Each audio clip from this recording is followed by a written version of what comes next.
Hello, praise the Lord. இந்த நாளுக்கான வேத வசனம் எபேசியர் 4ஆம் அதிகாரம் 32வது வசனம்.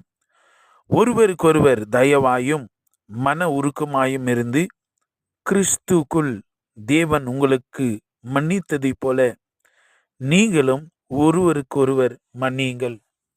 தேவனுடைய பரிசுத்தமான நாமம் மகிமைப்படுவதாக.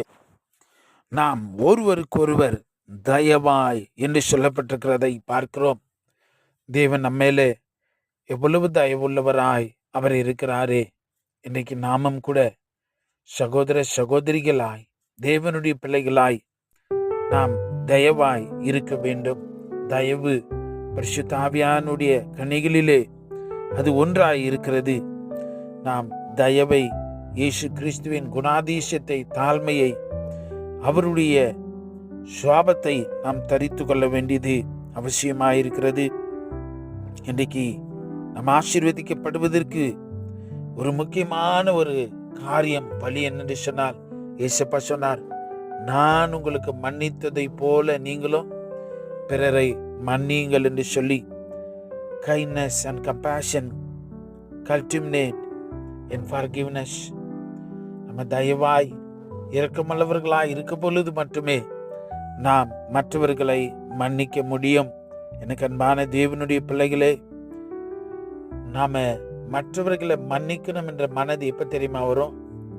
நம்ம தேவனுடைய மன்னிப்பை உணர்ந்தவர்களாய் அதை ஏற்றுக்கொள்ளுகிற பொழுதுதான். ஏசப்பா நம்மிடத்துல பர்மிஷன் கேட்கல, சஜஷன் கேட்கல, ஐடியா சொல்லல, பார்ஷியலா மன்னிக்கிறேன்னு சொல்லல, பாதி பாதியா ஒன்னும் கேட்காம நம்முடைய குற்றங்களை, மீறுதல்களை, அக்கிரமங்களை மன்னித்தாரே.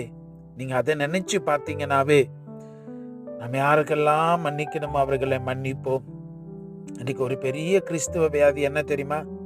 நமக்கு மன்னிக்கணும்னு தெரியும், ஆனா வாய் அளவுல மட்டும்தான். ஒன்லி த்ரூ லிப் சர்வீஸ், வாயில மட்டும்தான் நம்ம மன்னிக்கிறோம். Forgiveness should come from your heart. உடைய உள் மனதிலிருந்து வர வேண்டியது அவசியமாய் இருக்கிறது. சும்மா வெளிப்புறமாய் அல்ல. கிறிஸ்து நம் பாவிகளாய் இருக்கிற பொழுது மரித்து நம்மை மன்னித்து தம்முடைய பிள்ளைகளாய் ஏற்றுக்கொண்டாரே. நம்முடைய பாவங்களை விட்டு இயேசுப்பா நம்மை விட்டு தூரமாய் விலக்கினாரே. நீங்க யாருக்காவது மன்னிக்கணுமா? மன்னிங்க. Only then your blessing is released. நீங்க மன்னிக்கலனா தேவனுடைய பார்வையில நீங்க ஒரு பெரிய குற்றம் புரிகிறவர்களாய் இருக்கிறீர்கள்.